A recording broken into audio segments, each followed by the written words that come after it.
Okay, so today is second lecture on battery technology fundamentals. So we're warming up to learning about lithium-ion batteries. One day we'll get there. So today we'll do lead-acid batteries. So these are the batteries you have in your car. And so the reason I'm doing lead-acid batteries is because we want to lay the foundation for the electrochemistry of battery technology. So this is a step in that direction. So if anybody has some questions during the talk, they can interrupt me. And also, I keep looking for volunteers for future lectures.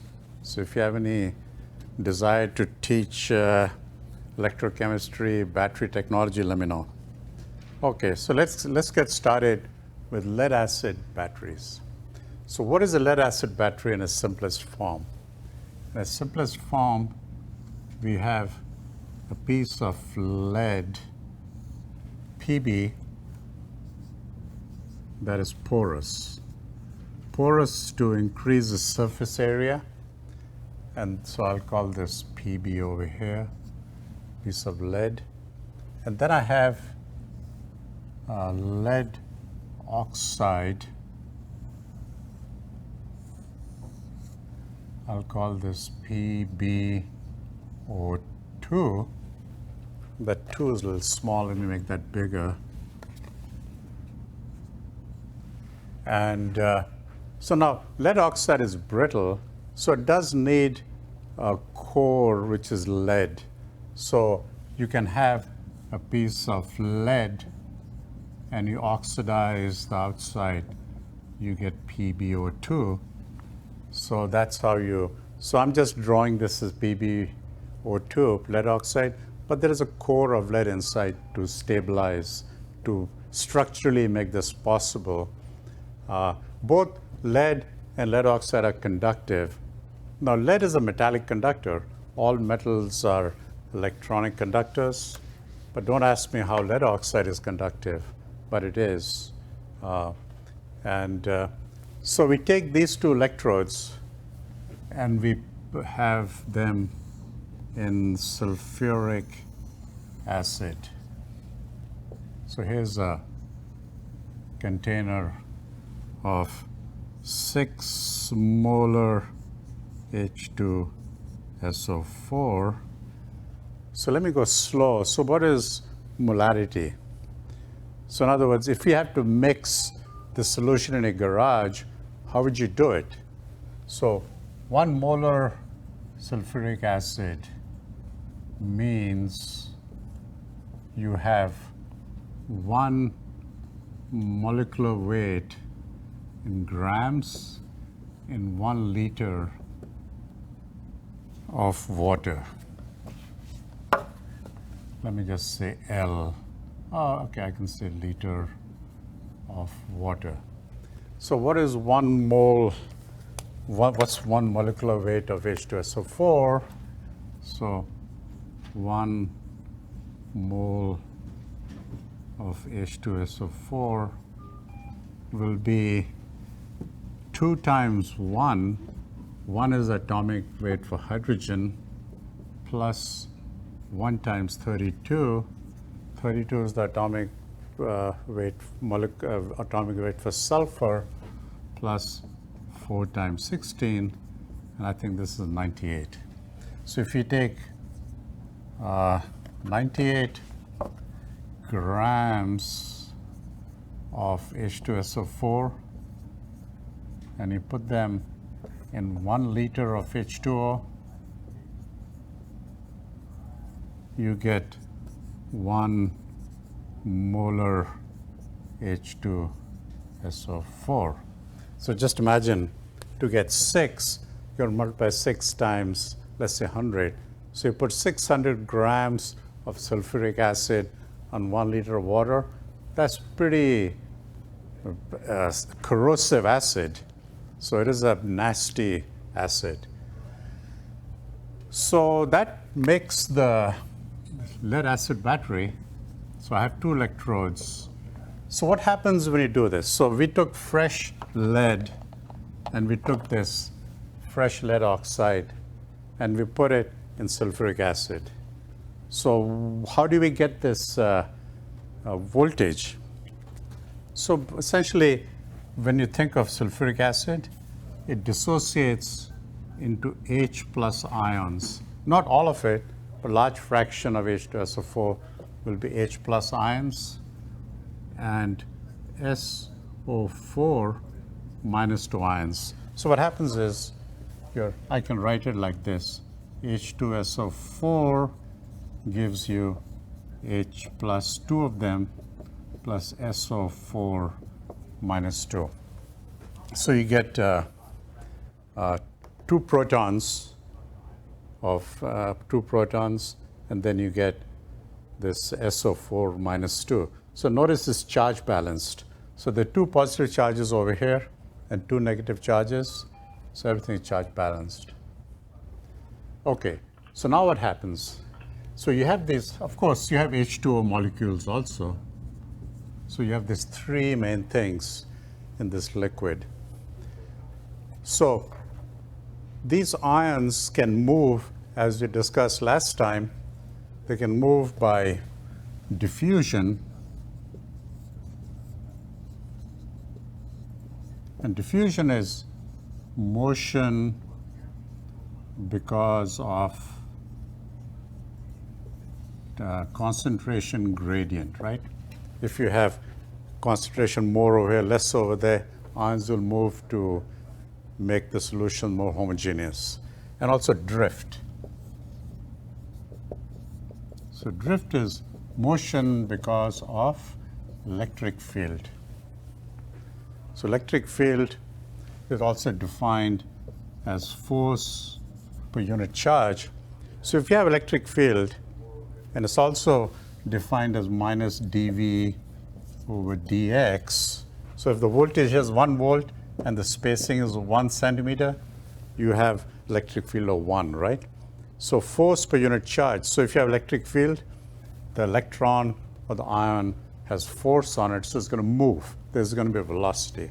So these are the 2 means by which these ions can move. So right now, everything is charge neutral.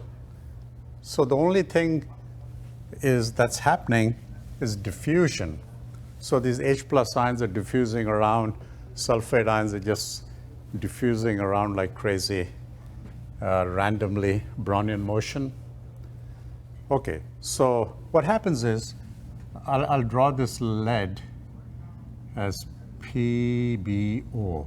So I'm drawing a lead atom. I've drawn it on the surface, but it doesn't have to be. And I'll draw another one over here.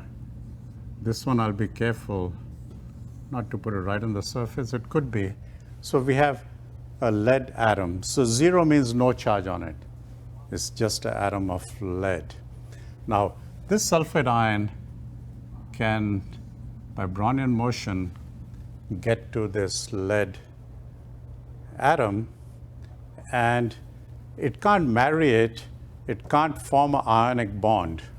So PbSO4, they form this ionic bonded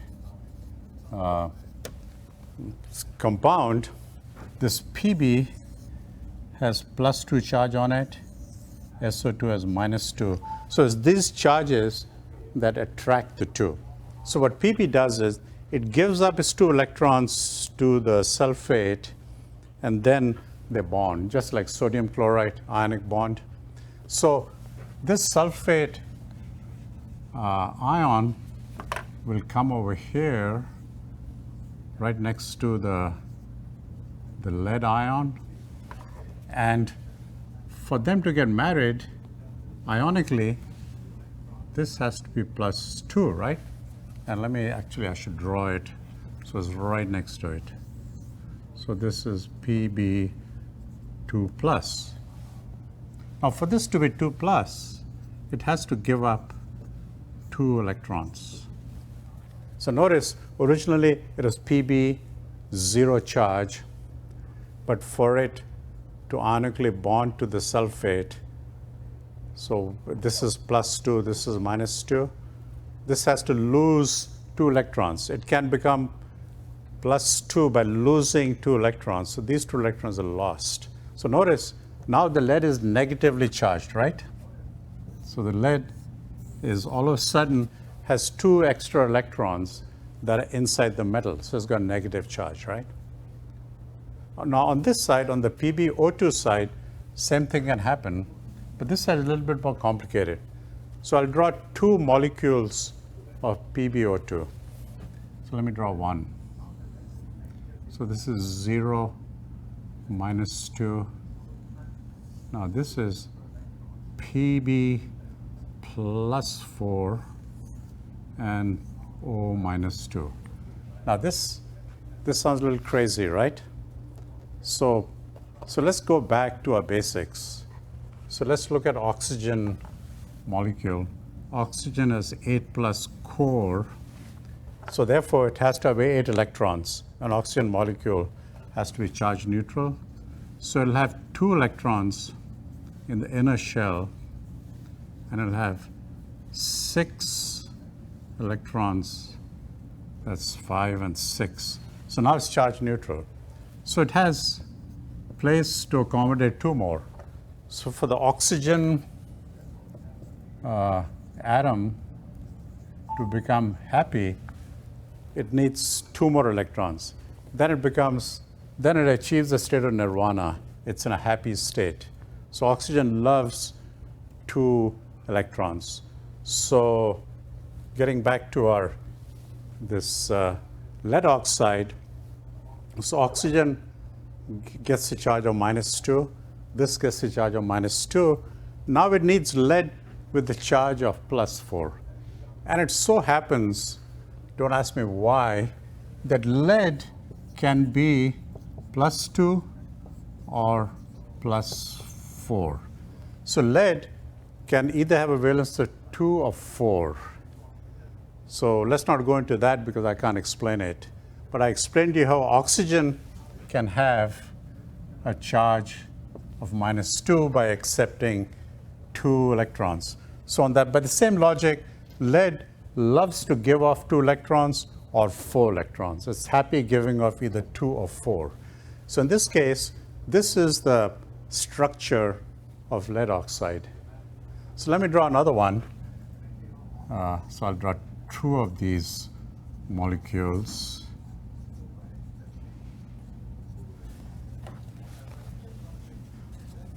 Of course, there are millions of these molecules, right?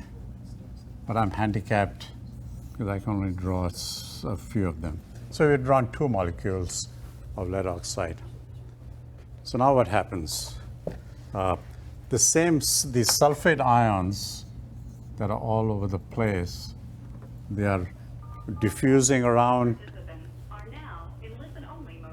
So they go here and there, and a sulfate ion just happens to bang on this P +4 ion. And they can't get married until this is +2. So sulfate ions tell the lead ion, hey buddy, you want to marry me? Get rid of 2 electrons. No, actually accept 2 electrons. Because now +4 -2 gives you 2, right? So by accepting 2 electrons, this becomes +2.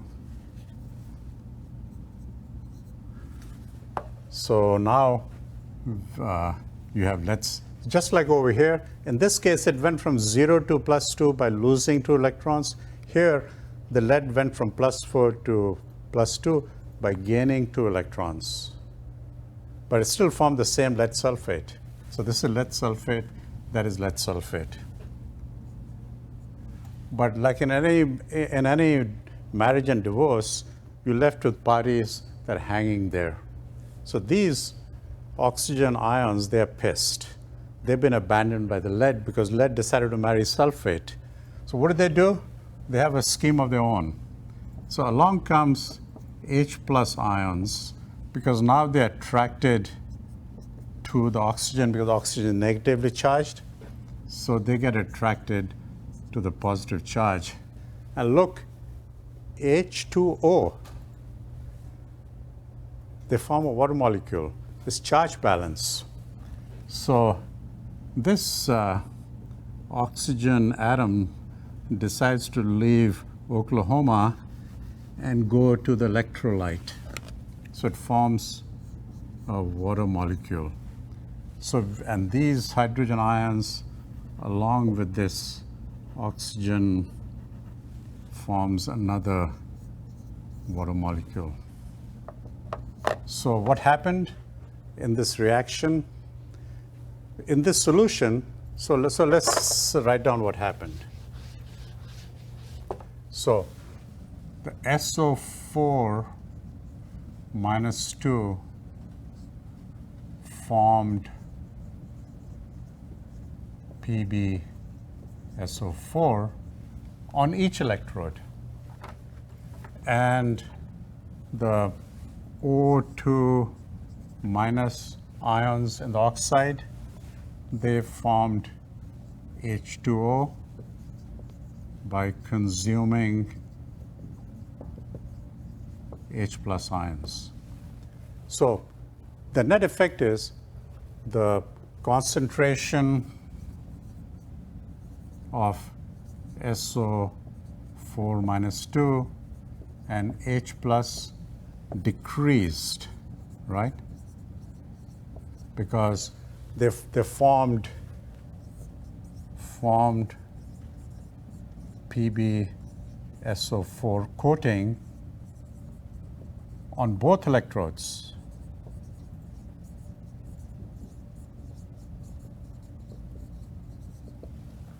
So as a result of the reaction, the concentration of SO4 decreased, the concentration of H plus ions decreased, and we got a coating of lead sulfate on both electrodes.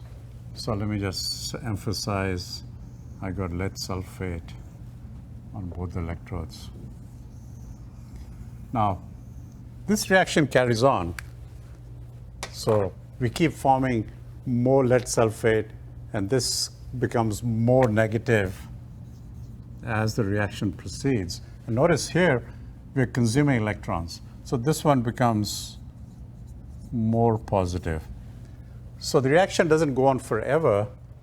You reach an equilibrium when, notice, when this becomes very negative, it's repulsing the negative ions.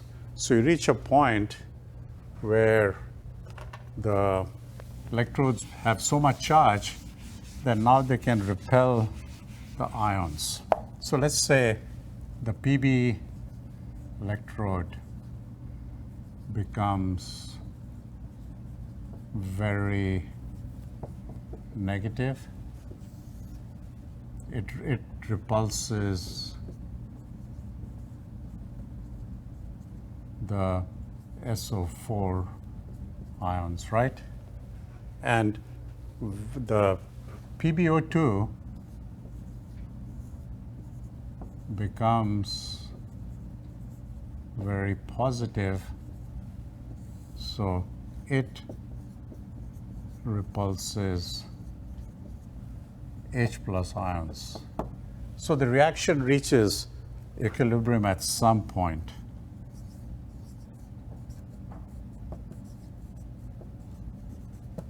So there is potential here, there's potential over here. So this is very negative compared to the solution.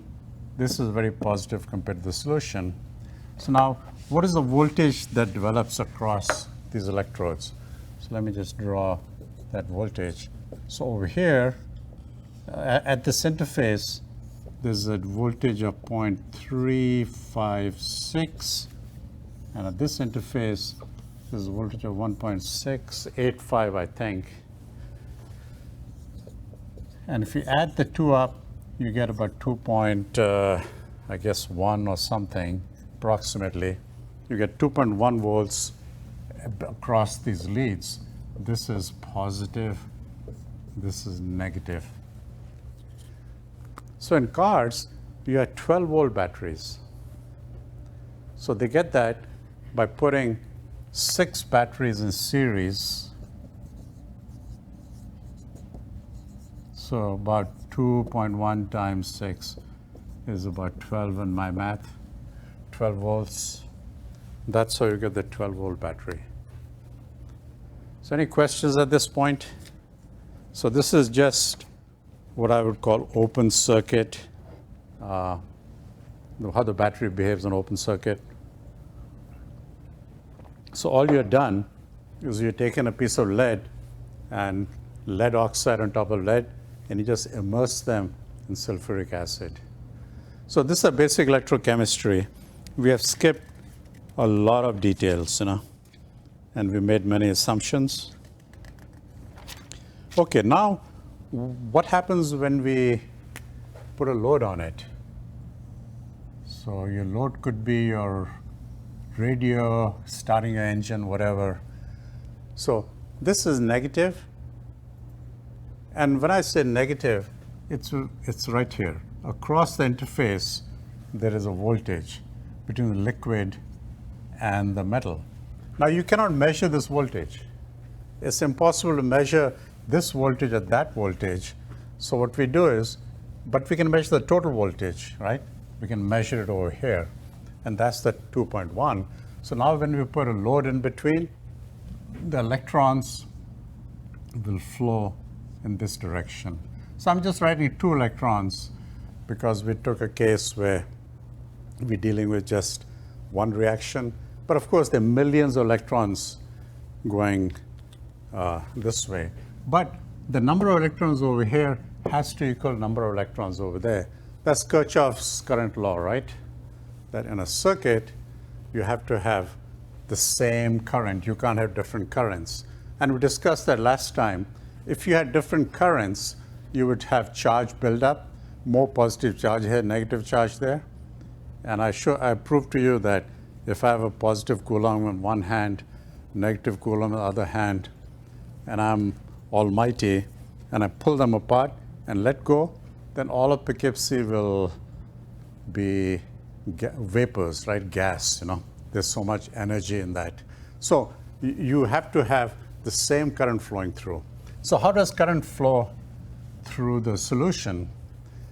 The current flows through the solution through the sulfate ions and the hydrogen ions. Sulfate ions will go in this direction. Hydrogen ions will go in that direction. And the sum has to be equal to that current, Now, in this case, of course, when I showed you how the water molecule formed, there was no exchange of charge because we had 2H plus, and we had an oxygen with a -2, so there was no exchange of charge. So when we connect the 2 electrodes, now all of a sudden, these electrons can leave. So more sulfate ions can come this way because now the electric field is less. So what was stopping the sulfate ions? So when this circuit was open, what was stopping the sulfate ions from keep on building the lead oxide was this charge buildup was causing electric field that was pushing the sulfate ions back. But when you short circuit the 2 or you put a load in between, now current flows. Now we're losing electrons over here, so sulfate ions will make up for that on this side. On this side, you have to consume more electrons, so more sulfate ions are coming this way. So this is what happens when you apply a load. So what are the reactions that are happening? So during this period, what's the chemistry of the reactions? What you have is SO4 -2 plus Pb.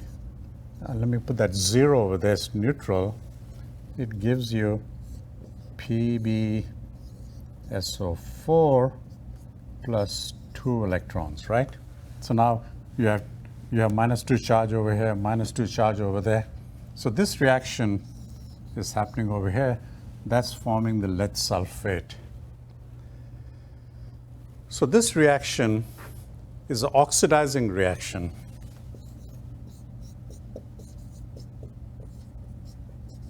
Oxidizing reaction is also a Nordic reaction. So on this electrode so we're discussing discharge right now. So the battery is discharging. It's powering your radio. So this is the reaction on the positive electrode. So we don't call this anode or cathode. We call it negative electrode. This is positive electrode. So this negative sign will always be there on the lead. The lead will never turn positive. The lead oxide will always be positive. So we don't call these anode and cathodes. We don't call them anode or cathode. We call them positive and negative. Because right now, this lead is anodic, but later on I'll show you it'll become cathodic. So what's happening on this reaction at this point? So notice we lost 2H plus ions, so we can put that on the left side. And we lost a sulfate. We can put that over there, right? And then what else happened? Oh, and Pb plus 4. So we lost that too, right? And this became PbSO4 and plus H2O. Oh, and plus we had 2 oxygen ions, right? So what's going on over here? So I have 2 plus, 2 minus, that's 0. Then I have 4 plus and minus 2. So I need to add 2 electrons over here. So these are the 2 electrons that are consumed during this reaction. Now notice, this reaction is consumption of electrons. So this is a cathodic reaction, and it's also called a reduction reaction. So basically, this is acting as a cathode, and this is acting as an anode during the discharge reaction. So I covered the device in open circuit and in the discharge mode. So now I'll go to what happens during charging. So let me discuss that. Well, one other thing is, before I go there, let me just plot the voltage versus time. So this would be time of discharge, and this is, let's say, cell voltage. Now, when it's charged, the voltage is high, but then when it discharges, the voltage goes down. And I'll explain that in a few minutes, why the voltage goes down. But let's discuss the charging of this lead acid battery. So to charge the battery, what do? We make this side negative and that side positive. So what are we doing now? So if this is negative and this is positive, that means we are, I should have left this here. So we're pumping electrons in the opposite direction. So this would be intuitive, right? And these electrons are going in this direction.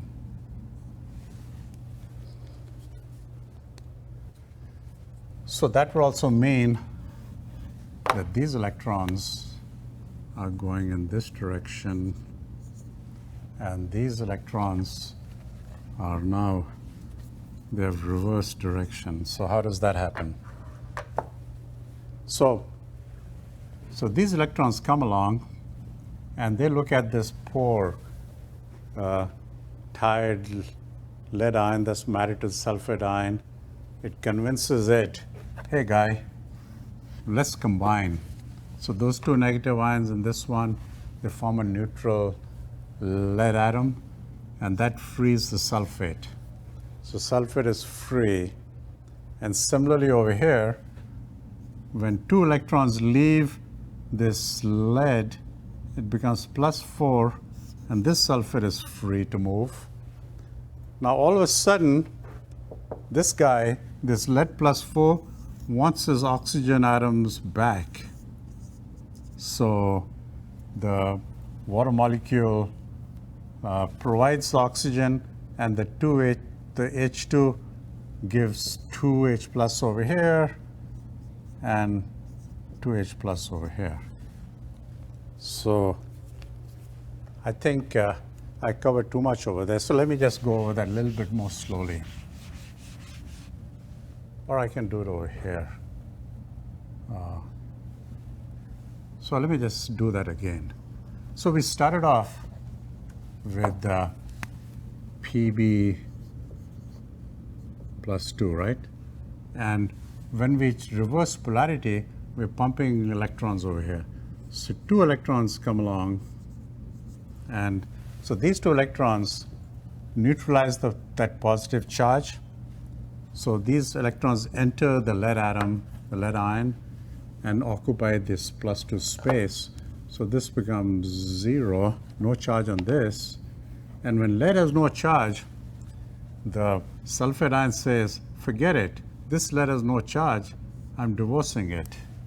So sulfate ions only like to marry lead ions with a lot of money, a lot of charge, right? No money, I'm leaving baby. So similarly, on this side, the situation is a little different. So here we had this lead, again lead sulfate, lead +2 and sulfate -2. So when this source forced 2 electrons to flow in this direction, so +2 becomes +4 because 2 electrons leave it. So now the sulfate ion doesn't like the +4 and leaves the P +4, and 2 the oxygen ions come back from the water. So water goes there, H plus goes over there. So water goes over there, 2H plus go over there. So basically, the solution builds up in sulfate ions and H plus ions. See, before, during, when we were discharging, we were losing sulfate ions and H plus ions. Now we're gaining them. So during charging,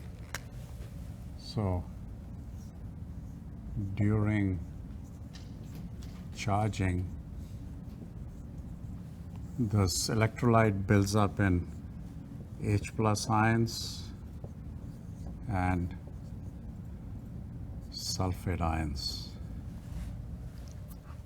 And the PbSO4 diminishes.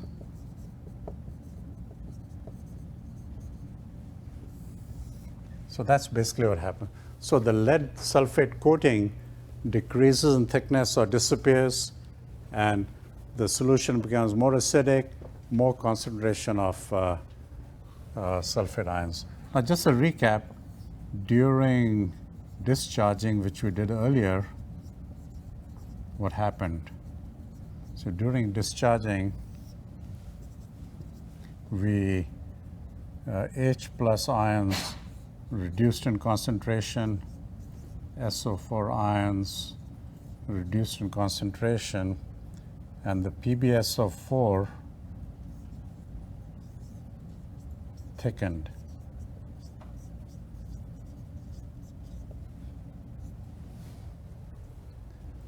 So now we have covered the battery in open circuit, battery in discharge mode, when the battery lost its acidity, became less acidic, it lost its sulfate ions, it gained in lead sulfate thickness.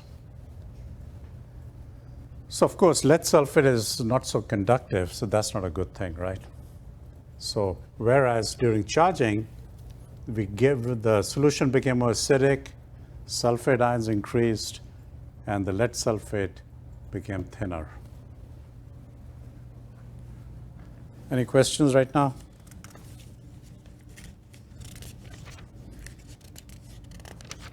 So it turns out that this charging, I didn't mention, is also called galvanic action for some reason. And I'm sorry, discharging. And charging is called electrolytic action. I don't know why. So this is electrolytic action, this is galvanic action. So you'll find that in battery books. So galvanic action might be that if you have metals, you have corrosion, you have galvanic corrosion, like if copper and silver, copper and zinc, you put them next to each other, and you have a connection between them, you'll have galvanic action, right? You'll have corrosion, and also, so that's the galvanic action. So now I'm going to cover another topic, and that's the state of charge. So batteries, there's a term called the state of charge. So let's discuss the battery state of charge.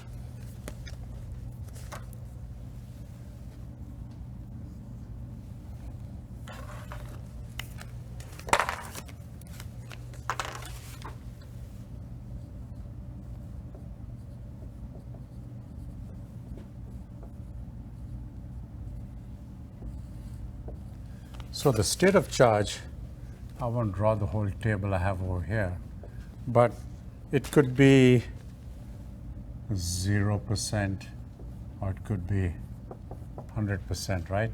So this is fully charged, this is fully depleted. So if it's fully charged, the acid has a concentration of 6 molar. If it's discharged, it could be, so this is the acid, the acidity, the acid concentration, the specific gravity. So this could be 1.3 grams per cc. This could be 1.1 grams per cc. So you can measure the density of the electrolyte and know the charge. So if it's 1.3, it's fully charged. So this would be fully charged, and this is discharged.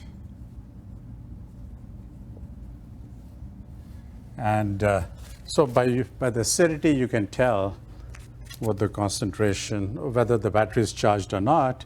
Now the voltage, so the cell voltage could be 11.7 volts as an example, or it could be 12.7 volts. So from the voltage also you can tell the state of charge of the battery.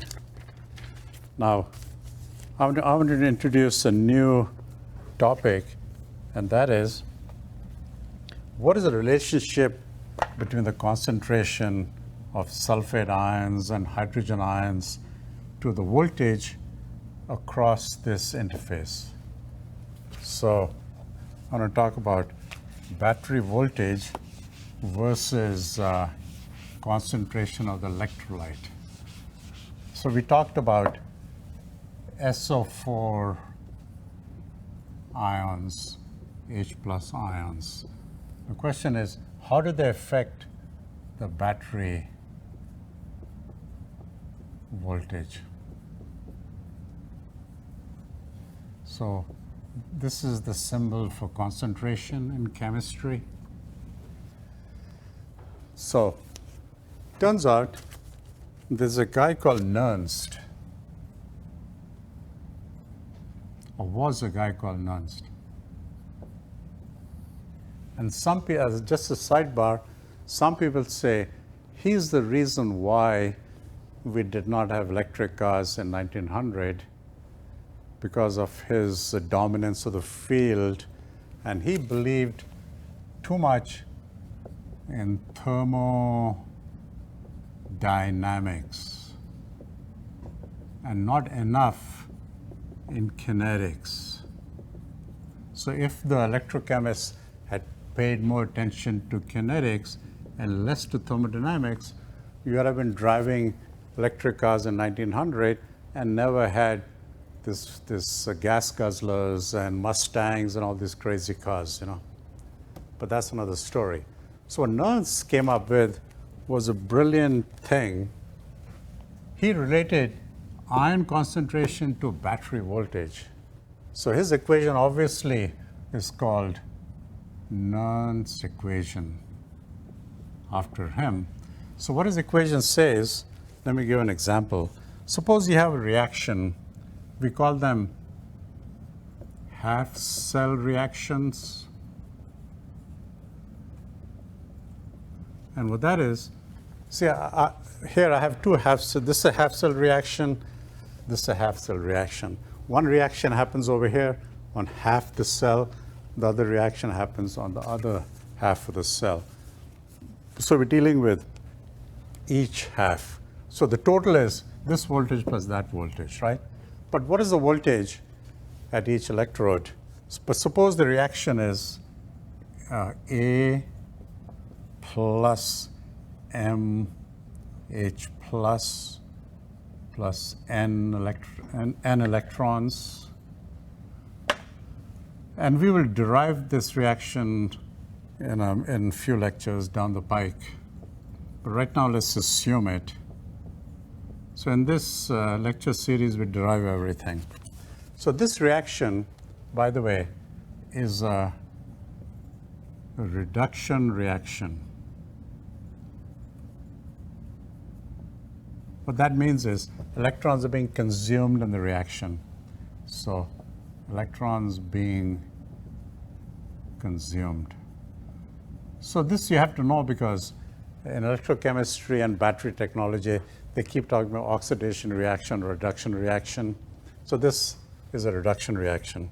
So what is if you have this reaction at this electrode where you have A, meaning this electrode A is being attacked by H plus, and we're pumping electrons into this electrode, and we end up with a product B with water, what will be the voltage across this boundary between the metal and the liquid?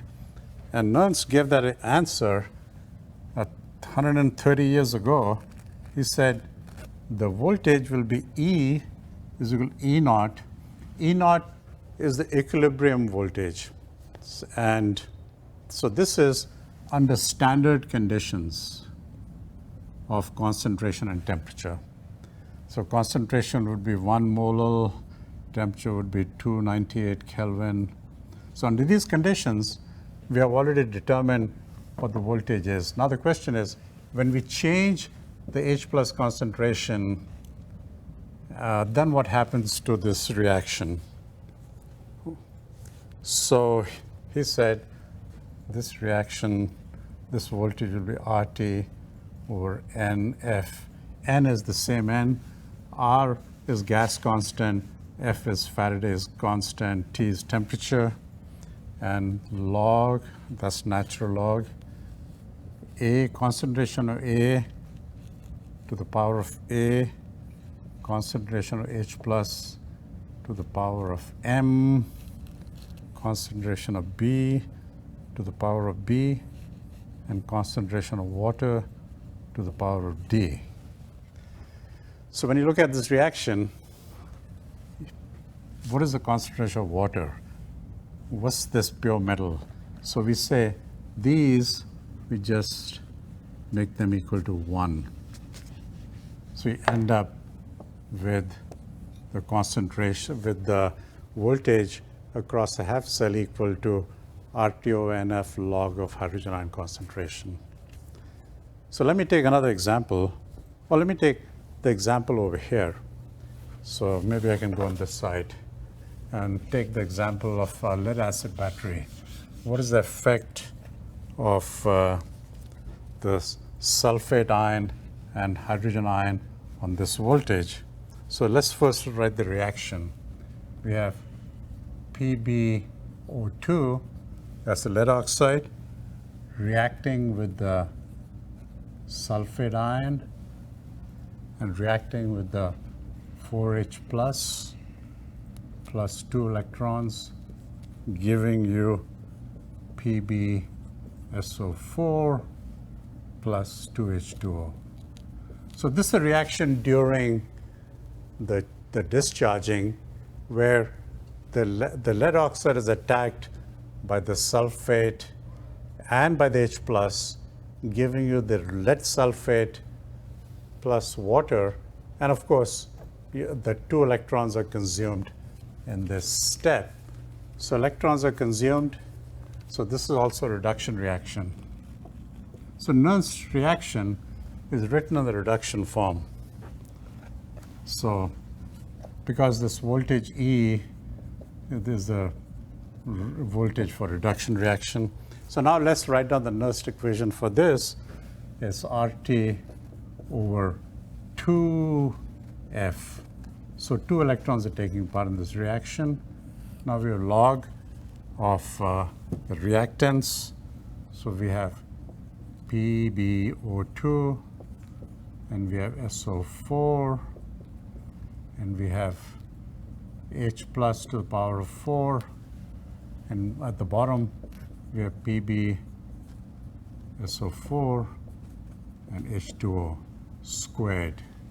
So this is the voltage as a function of sulfate ion and H plus ion. Now this we can say is equal to 1, this is equal to 1, this is equal to 1.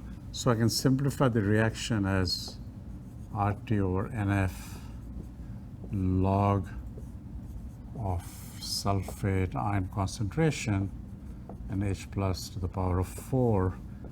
So notice when we have higher concentration of sulfate and H plus, we get more voltage across here. So during charging, we're increasing the concentration of sulfate and H plus.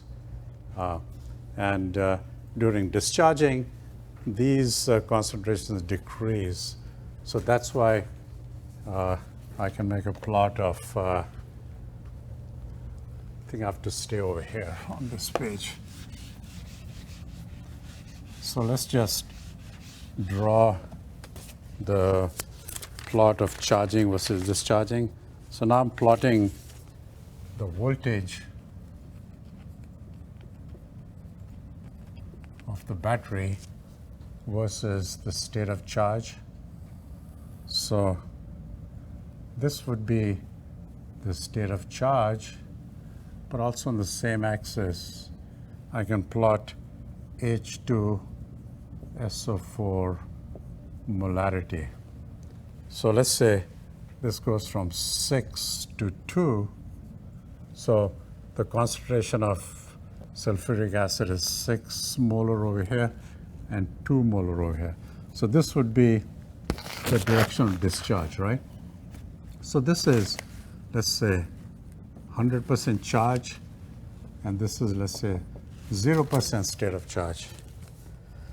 And this axis is cell voltage, and this could, let me just put some labels on it, 2.6 volts, 2 volts, 1.6 volts. So as the battery discharges, it'll go like this. So this is discharge. And then I'll start from here. So we start from a good 2.1 volts per cell, and as we discharge, the voltage decreases because this voltage, we know, is a function of sulfate and H plus ions, right? So as we are discharging, we are consuming the sulfur and H plus ions, and we're producing lead sulfate, which is an insulator. So you're coating your electrodes with an insulator. So now you decide at some point you want to charge your battery. So when you charge, the curve will look like this. So this is charging.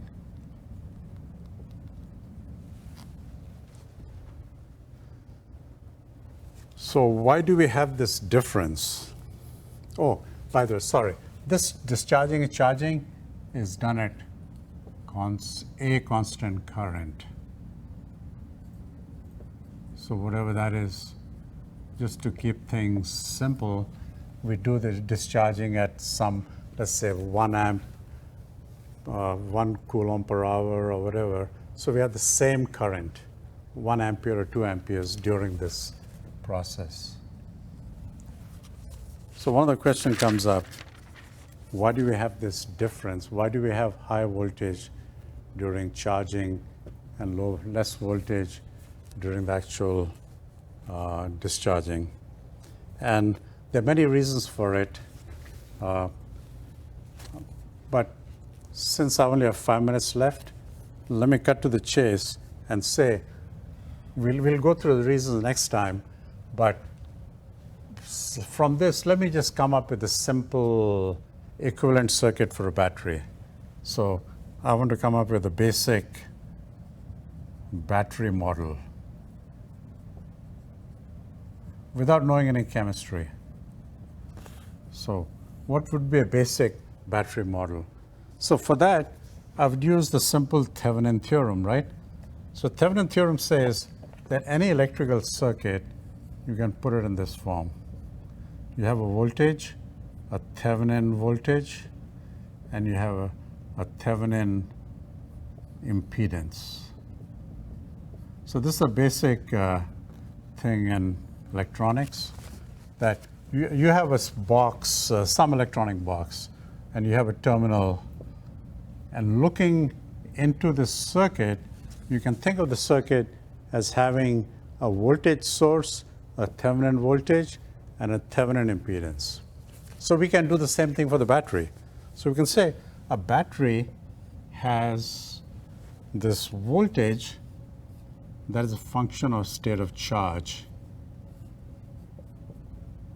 And then it has a resistance, because for the current to flow around the circuit, in here there's a resistance at the electro interface, there's a resistance in the lead, there's a resistance in the oxide. So a lot of resistances. So I've compiled them up into one big lump. So I'll call this R discharge. So during discharge, I have resistance, right? So during the discharge, the battery current, so this is V battery. So this is the voltage of V cell or whatever, let's say V battery. So this is the voltage you feel. This is the voltage you feel. And this is the current, I battery. So this you can sense. You can sense this current and that voltage, but you don't know what's happening inside. But you do know there is a resistor over here in series with a voltage source. So this would be a model, right? And so now I can maybe make this model a little bit more realistic and put a diode over here, meaning I only allow current flow in this direction. So during a discharge, current flows in this direction. And then I can say, let me also do another thing, that I'll put a resistor over here and a diode over here. What did I do? So I call this R charge. So notice this, okay, so maybe I should write down, this is discharge current. So during discharge, so from this, the V battery, okay, so maybe I should write over here. So during discharge, the V battery during discharge is equal to V state of charge minus R charge times minus R charge, no, sorry, R discharge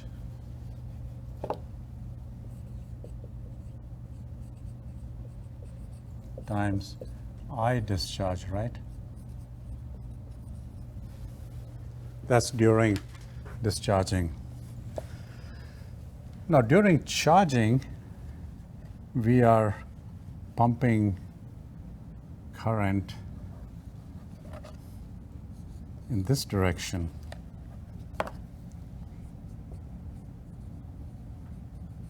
So current will flow like this. So this will be positive, this will be minus. So this voltage adds to that voltage. So during battery charge, this voltage, battery voltage will be state of charge plus R charge times I charge. So that's why, so notice you have a plus sign over here, negative sign over there, and that's this difference. So if you take these two terms, you add them up, that's that voltage.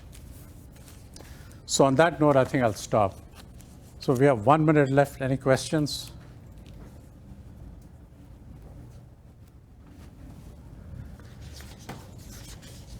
So what do I do? Dollar, so start 70. So I'm opening up the thing. To place, all participants are now in interactive talk mode. Any questions? Yes, no? Thanks, guys. So next week, there won't be any class. There's 4th of July, so we'll skip a week. So I don't know, the week after will be physical metallurgy or battery technology. I have to go look up my calendar meeting notice. So don't know. Okay, guys, have a nice 4th of July. Be good.